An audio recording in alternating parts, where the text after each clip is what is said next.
clearly not marketed as income producing. So whatever the income that's generated multiplied by hassle does not justify this. This is certainly not the highest and best use, right? I mean, this glamping type operation.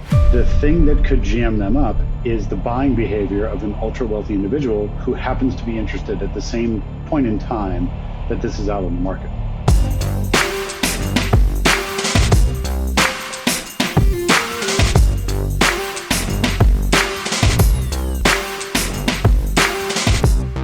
Welcome to this edition of the Real Estate Anonymous podcast.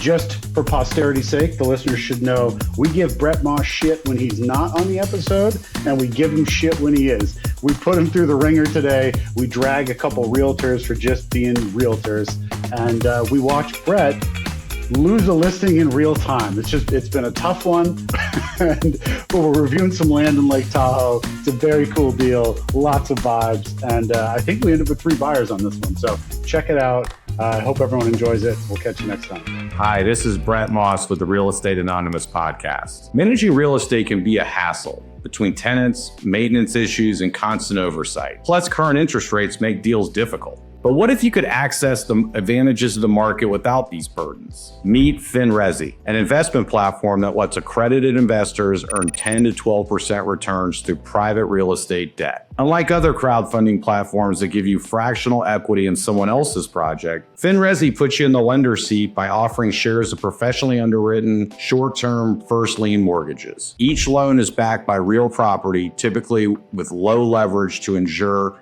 investor principal. Plus, with FinResi's intuitive dashboard and marketplace, you pick and choose the deals that fit your strategy. You can easily monitor your portfolio and oversee your monthly interest payments, all while an experienced loan team handles the heavy lifting behind the scenes. Ready to diversify and start building wealth passively? Visit finresi.com today and discover how private real estate lending can bring stability to your portfolio. We are back in the saddle. Elliott White, Brett Moss, Eric Weatherholtz, another edition of the Real Estate Anonymous podcast for dumb guys by dumb guys. And we are supposed to say this at the end of each podcast, but I'm very bad at this. If you know someone who you think might be interested in listening to this, 1, I think you need better, smarter friends. And 2, I would encourage you, if it's still true, to share our nonsense with them. It would mean a lot. We, I think, are up to 7 global listeners, as far as I can tell, and things are really booming. So, Brett, we were all on last week, but you missed our San Francisco episode where most of what we did was drag you. So I will give you, I'm going to throw it to you first. Let us know how your day was. Let us know how the week's been going. And if there's anything disparaging you'd like to say about me or a fine gentleman like Eric Weatherholtz, now's your time.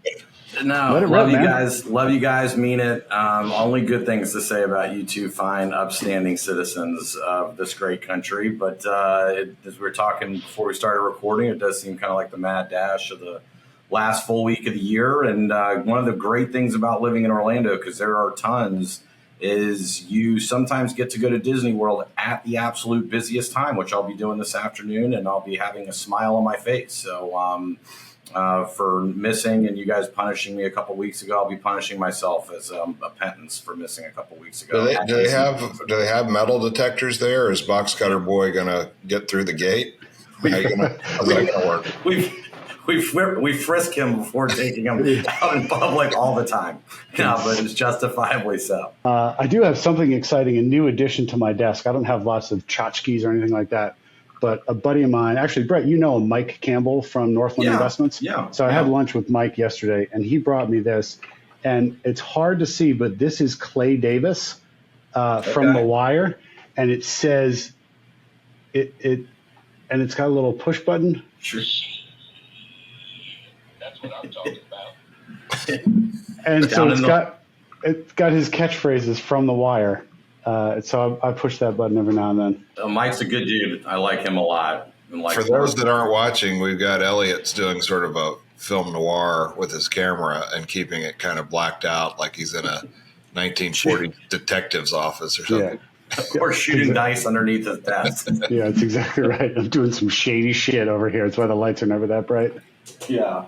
I had some broker who God knows he means well. And he suggests, he's like, hey, you can buy this deal. And if you want, there's a local operator who can run it for you and just be your partner. And I was like, buddy, fucking partners are for dancing. Like, I appreciate that. That's the worst pitch. You want me to put up all the money and have some other GP run the thing? Like, I know you mean well, but good Lord.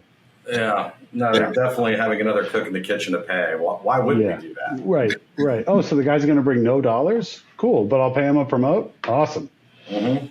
Yeah. Just as long as he makes all the decisions, we'll be fine. Yeah, even major decision rights, but don't have $1 in this deal. Major decision rights for me, please. Yep. We are, Brett, we're in the same boat. It feels like this is kind of the last week to get stuff done. Most people assume they're punching out until, on Friday, they're going to punch out probably till January 2nd or 3rd. So we're just doing some kind of work on the current portfolio, and we got one or two deals that are very much real that we're working on, but the rest of the stuff that's in the pipeline is just, I think, going to wait till after. So I think we're ready. I mean, Eric, you've been awfully quiet, which either means you're up to something or you're just bored and day trading on Robinhood. You or a combination of both. Yeah, both. You've either got something real squirrely up your sleeves or nothing. So I'll kick it to you if you got any kind of update you'd like to share. Just back from New York, got found a cure for my low cholesterol up there, and a lot of never heard that line before. Saw some a lot of red meat up there. Went to one of the all-time favorites, Minetta Tavern. Then followed by a lunch at Peter Luger's with some some idiot listeners were there for a lunch at Peter Luger's. Did you jam them with the tab? It's the least they could do to pay respect to the great Eric Weatherholtz. Especially at a place like Peter Luger's in Harlem or wherever that place is. I dashed it, went to the bathroom and dashed. Then met a cat. I thought this was cool. A friend of the pod runs a pizza shop in meatpacking. Brunetti's Pizza, exceptional pie. Check it out when you're there. Okay. But he was talking about the power of Barstool Sports, and those guys, Dave Portnoy, came by and did a review and got a pretty good review. Not the best review, not a terrible review, but a pretty darn good review. Anyway, his sales jumped 30% and have stayed there since that review. That's no joke on a company that's doing. That's awesome. I mean, that's probably and with a business like that, almost all of that a big chunk of that revenue drops to the bottom line. So I don't know. You just think about somebody that's doing, I don't know what he's doing, but I'd say, if he's doing $4 or $5 million in sales, you add 30% to that. Most of that's profit. That's good American capitalism right there. Yeah, those pizza reviews, I don't follow closely, but I'm not surprised. He's got a big following, and from what I can tell, he does his best to give a pretty unbiased review of. I mean, it's his opinion of the pizza, but it's not like everybody gets amazing marks. He's got some are good, some are bad. The other thing I thought was super cool is his landlord is, I don't know who it is, but is a restaurateur. Super old school guy that owns a bunch of restaurants in Manhattan and owns several blocks, which is a pretty amazing feat, often leased to other restaurants. And so you can imagine the salty old coot that's been in the New York restaurant game for 50 or 60 years. And the ability of somebody like that to just walk by, one of us tenants or a prospective tenant's place and be able to just, see it like a surgeon sees an EKG to know how well those people are doing and what they can actually be paying in rent, or if he's got a trouble heading his way. So that was a super unique, edge that somebody, has in that world. And the guy's been wildly successful, acquiring properties. The idea of a restaurateur owning blocks of New York City is a pretty impressive feat. Brett, what do we got today? I think we'll probably jump in. Yeah, we head out will. to Lake Tahoe. Let's go to Lake Tahoe. It is beautiful this time of year, I believe. So I'm a Lake Tahoe for skiing fan. I am sure it's beautiful in the summer. I've not been out there during the summer. But why not talk about it? Eric, you seem like you might know your way around Lake Tahoe. I say this all the time when you're not on the pod, that I've never seen you. You remember those Dos Equis commercials with the most interesting man in the world? That no one has ever seen that guy and Eric in the same room? I love Big Blue, as they call it. One of the great real estate capers that I know, a pal of mine got married in Tahoe. Actually, not too far from this place. This is the northern edge of the lake, which is, the big money people as you get up to Kings Beach and on the north side of the lake here. And it is, this is like Zuckerbergish kind of people, especially as you go a little further east. Anyway, he got married, I don't know, it's been a while, 15 years ago, something like that. And, he was well past the age of his folks having any obligation to pay for it. So that's a pain in the rear end. Yeah. And so anyway, he found a house up there that was on the market. I think at the time it was on the market for like 40 or 50 million. And he's enterprising lad that he is, called the agent, got to the owner, said that he wanted to sort of check it out before he made an offer, and wanted to know if they'd, rent it to him for the weekend. And so he did. And then rather than paying for hotels and that kind of thing, it was a 20, 30 room kind of place. And anyway, hosted his wedding at this guy's house, and then, split on Monday. But fabulous part of the world here. We should change the format of this podcast from a bunch of idiots reviewing deals to just us asking Eric questions about the wild real estate stories that he knows. Yeah. That's just good strategy. I think that could be just playing the game better than everybody else. Yeah. Just do like short-term rentals without really nice homes that are for sale. Yeah. Weren't you talking about that last week, Elliott? The Airbnb. I mean, I know you've covered Airbnb on a variety of these episodes, but just sweating people out that have all bought homes, thinking the Airbnb game would be. But you'd think of like a $50 million home, nobody's going to have any gamesmanship there. But Eric's buddy clearly played that game darn well. Yeah, he's no rookie. The Airbnb deal, these hosts in most of these cities, these like oversupplied cities, it's like Oliver Twist where they're all going, please, sir, can I have some more? And they're just like got their little mitts out waiting for you to give them $70 a night or whatever it is for an Airbnb that they were charging $400 a night for a year and a half ago. Like, yeah, a few shekels. Life comes at you fast. Agreed. This clearly is a good part of the lake with the private airport being called out in this OM. So I think what we're talking about here, I'll go for it, Elliott. Sorry. Well, I mean, given its location, is the highest and best use this sort of whatever they got going on here, a campground, or it's like a small hotel? It's a small hotel, 32 hotel units with a 4-bedroom residence.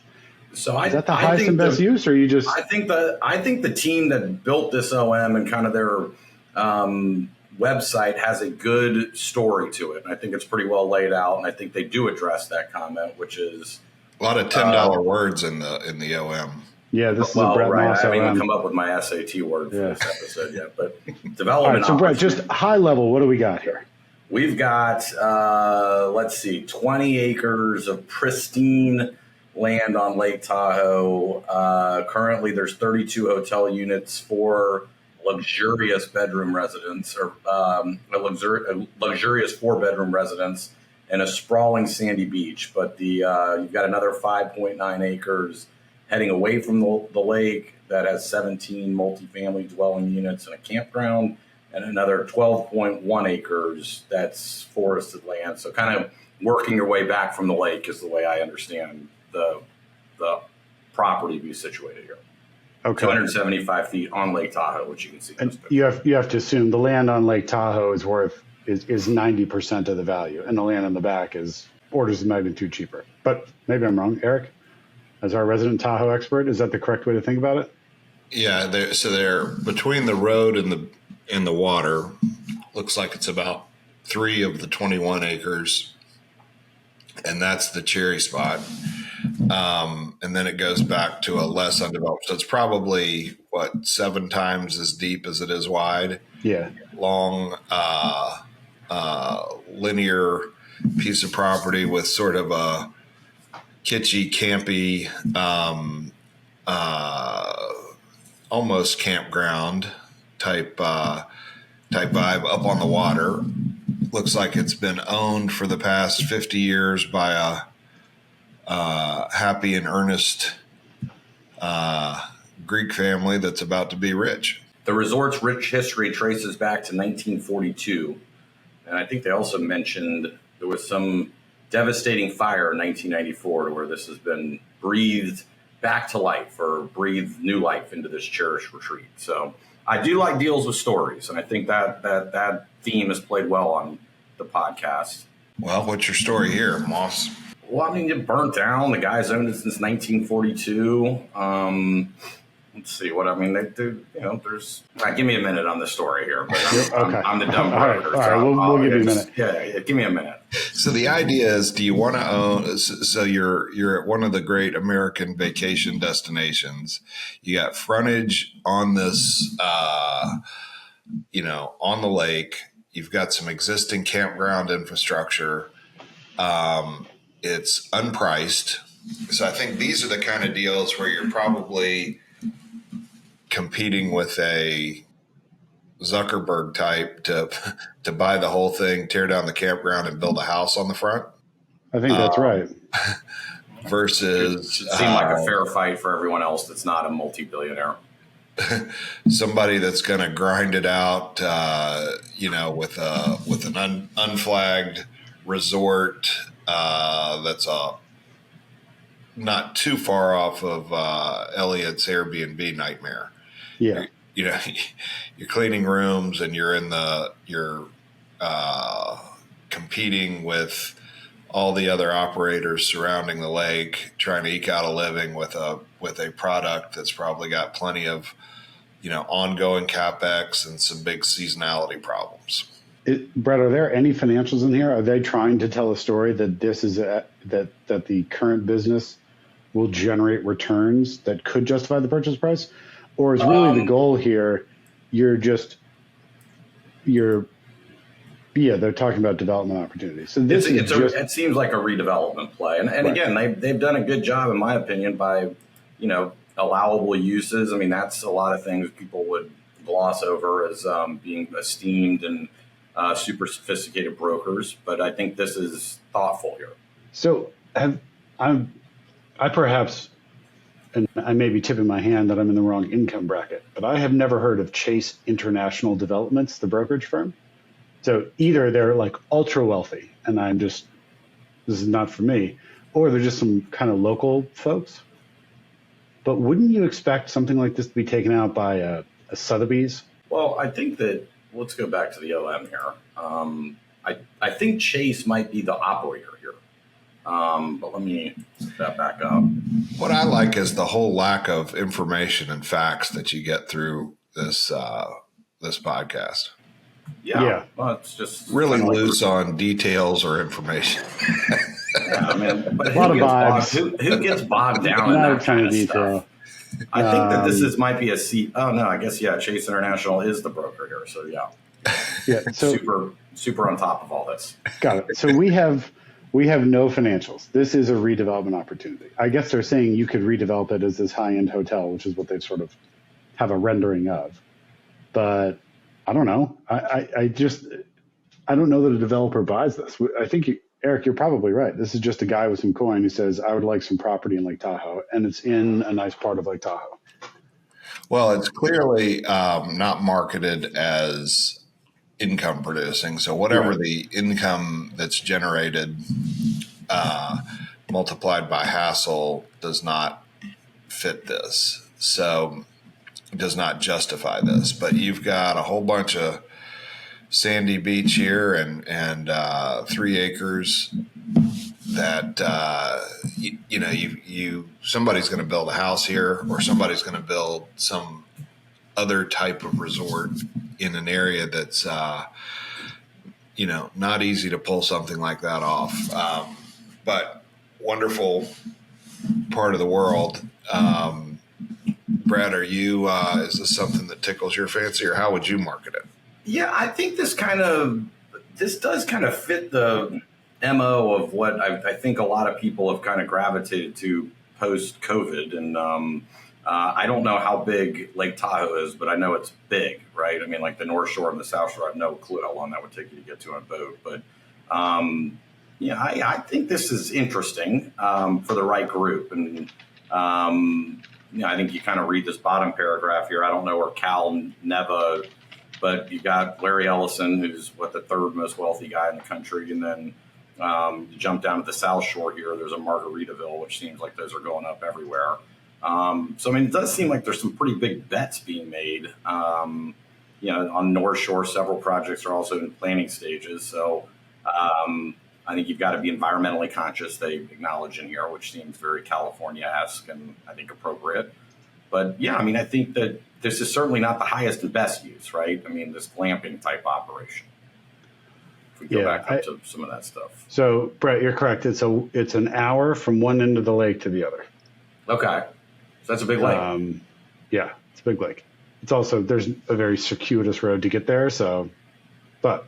Well, that's the SAT word. You did it this week, Elliott. Circuitous.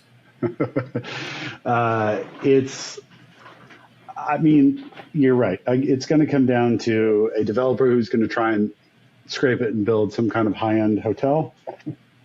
And God, things like this, it almost feels like a developer can pay a pretty consistent price for land on Lake Tahoe. They have some idea of what these rooms are going to rent for, and you can sort of solve into, here's the rough valuation for land on Lake Tahoe. The thing that could jam them up is the buying behavior of an ultra-wealthy individual who happens to be interested at the same point in time that this is out on the market. So sort of best laid plans, you'll be a developer and you think you know what this is worth and what you can do with it, and you're moving forward, and then some ultra high net worth guy decides he wants to land to build a house and just tells the broker, I'll pay $1 more than Brett. I don't care, just whatever Brett comes in at, I'll pay $1 more and I'm going to buy this thing. That's the marketing trick for the broker, is sort of juggling those. Like the number one thing it says here is it's basically being marketed as, a primary single family dwelling with up to 2 ADUs or up to 22 multifamily dwellings in one or more buildings. So, you're buying this to build something really expensive on it. And there's the wild card that you get a, tech gazillionaire that's going to overpay it. So that's a very unique marketing assignment. I don't know that I'd hire Brett Moss for it. What do you think?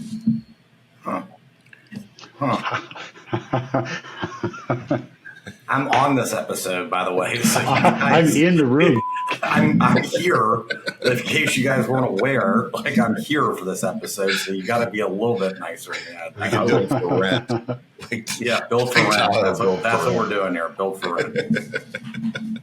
That's essentially what it is.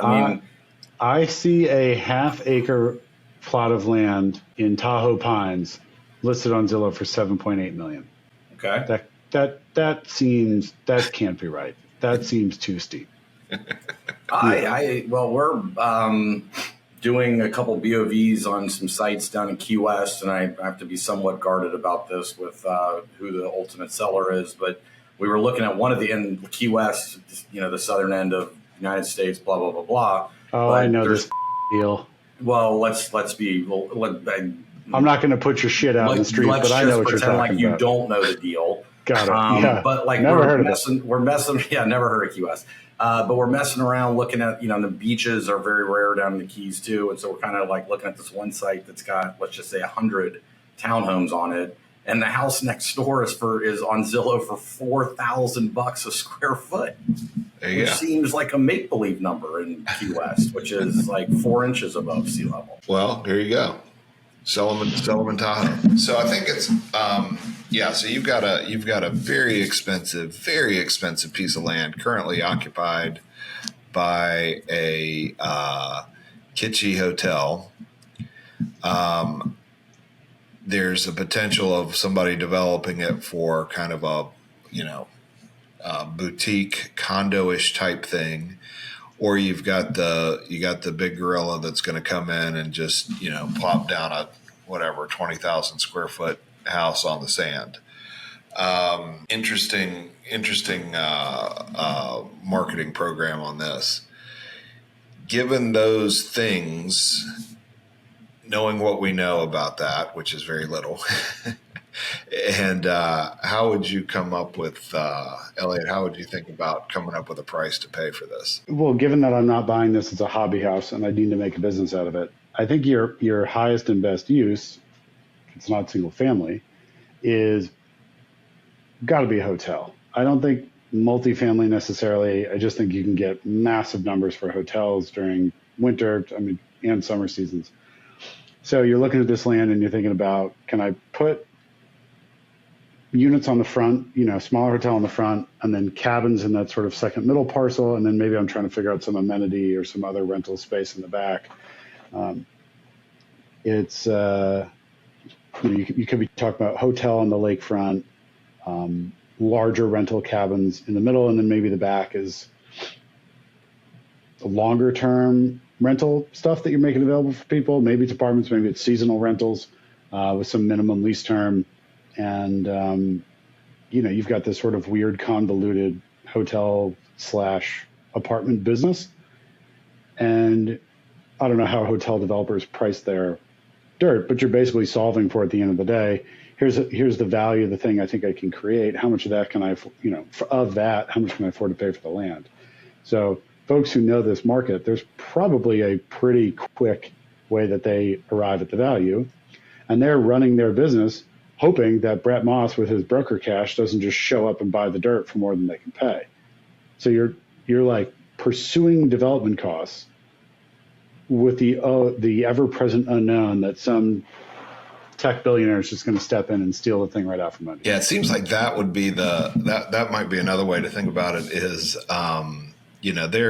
there's houses. I'd get super clear on, what some of those mega properties have sold for and the differences here. But I think, there's houses around here, 30, 40, $50 million and maybe more. And be kind of interesting to think about getting going through the exercise of getting a land plan done and what kind of a thing you might be able to build on that front parcel and what something like that might cost. So let's just say it's $1,000 a square foot to build a 20,000 square foot house. So you got $20 million in that, and there's maybe a market for it at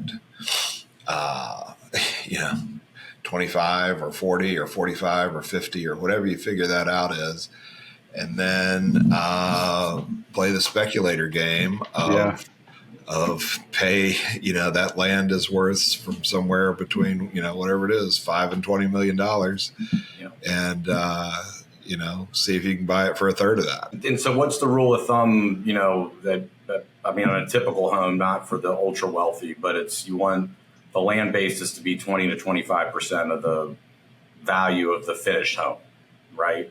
I'm not making that completely up, am I? I think here it's like, what is something epic cost to build in Tahoe? And I think you can get those comps from a builder pretty quick. And then, then it's just sort of, this is a back alley dice shooting game. It's going in and saying, okay, if this thing was built, there's somebody out there that, there's comps at 50 million. or 70 million or 30 million or whatever that number is. And this site is better because of this or worse because of that. And I might have to hold this thing indefinitely, but I'm making the bet that I'm going to find some chump to sell it to. And so what do I need to make on my money? Do I need to double it? Do I need to triple it? Do I need to make 5X? Because I'm going to pay all cash for this thing. And then the secondary question would be, is running this thing as a hotel as it exists make enough sense to buy my time and pay my taxes, or do I just shut the whole thing down? I agree with that. And one of the things, since I'm not a ultra wealthy individual, but one of the things in just looking at this picture, which I think ultra wealthy people are consistent in this, I'm not exactly sure what this is right here, but it appears to be some sort of seating arrangement that looks like it could be the least comfortable thing to sit in right here. So an interior designer was like, this will look great. I think it's a day bed. I could see a day bed in your life, Moss. Yeah, but I mean like a wooden day bed, like no thanks. Like, and then also the Louis Vuitton book, like that just kind of brings everything together. Okay, so I think the question is, this land's worth something, and probably a hell of a lot. This is I think the scariest business in the world to me is building high-end spec homes. Yeah. But, people do it, and when that works, it's a great business. But I think this, to me, is the game for a land speculator. And to me, I could get my mind around that if the discount was sharp enough. So I think if I was looking at it, I'd say, here's the mid-range comps for single family. This would be the simplest way. Here's the mid-range comps for single family homes on the North Shore of Tahoe. I'd talk with a builder and say, what would it cost to build something here? Subtract that out, and then, I think if you could buy it at a 30% of that land value, who knows if you ever could, but that to me starts to be that would be kind of a fun deal. I think I've cracked the code here. There's a tell just on this page as to who the ultimate buyer is going to be. I think the pitch to the homeowner was, we're going to sell this to a wealthy individual who's going to build a house. I don't think they were talking about developers at all. The reason I think that, and I hate to drag realtors, but I'm gonna, is only a residential broker would do the cheese dick move of putting their stupid face on the OM. No one who does math for a living is going to then do that. They hired a realtor to sell a home site to a home buyer. Brett, you're not pulling that shit. I mean, Mike's a pretty good looking dude though. Like, I don't know Mike, but I mean, he's a pretty good looking dude. Good looking dude in a black sweater. That guy is selling homes. That guy is not selling investment properties. There's just no chance. It's not going to shake out that way. So that is exactly who is going to buy this house. You can underwrite it as a development all you want, but Mike has got some wealthy individual in his pocket who's going to snap this thing up. Okay, here's what I want to know. When Moss, if you're selling a suburban Savannah build to rent deal, yep. On the back there's you and the other folks working on it. They've all got the jacket and tie on. Have you made the move yet to go with the t-shirt? With the loose collar t-shirt? Not yet, but that's a great idea. I was thinking about actually figuring out like whatever the current version of Glamour Shots is. I don't know where Will Krasny is right now, but the Glamour Shot should be going in this mall with all the deep. Where's Girdley too? He had this idea. You're either building a brand, Moss, or yeah. So so I haven't gone there yet, Eric. But I'm thinking like a new age for Glamour Shot might even be better, somewhere like in between the formal, suit and tie look, and then maybe the super cool t-shirts that I wear every day. I tell you what we're going to do. Next time I'm in Florida, I'll meet up with Brett and I'll hire a photographer and we'll get some of those, those like husband and wife realtor team photos where they're like turned to the side and they're back to back and that's the headshot. With the arms crossed. Yeah, with their arms crossed. We'll get some of those done. and we'll send you some photos of us. Well, what about like the prom picture, Elliot, where maybe like you could be behind me, kind of like, there we go. Or I don't care. I'll go front or back. I don't really care. You're just here to please, yeah. Yeah, man. Like, just put me in, coach. Put me in the game. Awkward I do think awkward pics with Brett Moss. But would be memorable though. If Brett hasn't gotten eaten by a gator this time next year, the three of us should figure out a glamour shot Christmas card that we can send out to the listeners. Well, I thought Elliott's on I have Mike again. Good job. If he's a handsome individual, but I thought you were going to maybe clue in on the opportunities being presented off market. So off market that the three of us are talking about it on this podcast. Yeah. And there's an OM and a website for the deal. Dude, that just doesn't really jive. Like that, I get it. We all like the dumb brokers all say like, oh, this is off market, which means I'm showing it to you two and 48 of my other friends, but nobody else. If I don't know you, if you're not in my phone, if we haven't met and you call me about a deal, it's not off market. It's just not. No.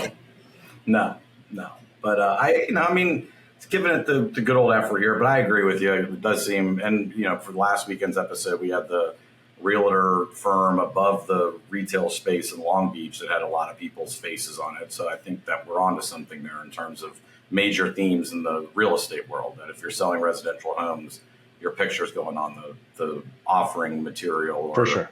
Yeah. So, okay. So at least, real estate deals are one thing. Themes of real estate brokerage companies are another, but both important to cover in this episode. All right. Three dumb guys. Who's a buyer? I could be a buyer if I had money here. And I think, this is a unique piece of property without a doubt, which is always going to be good real estate.